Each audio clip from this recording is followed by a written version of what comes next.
சத்தீஸ்கர் மாநிலத்தில் திருமண மேடைக்கு ஆண் வேடத்தில் வந்த பெண் மணமகன் முகத்தில் ஆசிட் வீசிய சம்பவம் பரபரப்பை ஏற்படுத்தியது. மணமகன் முகத்தில் பெண் ஆசிட் வீசியது பெண்ணும் பல வருடங்களாக காவலித்து வந்தது தெரிய வந்தது.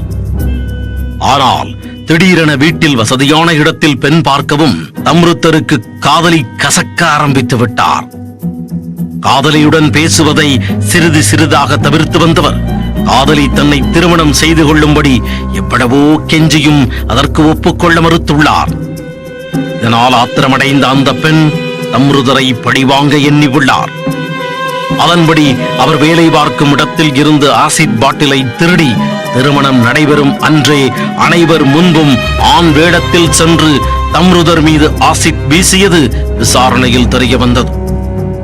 இதைத் தொடர்ந்து அவர் மீது வழக்கு பதிவு செய்த போலீசார் அவரை கைது செய்து சிறையில் அடைத்தனர்.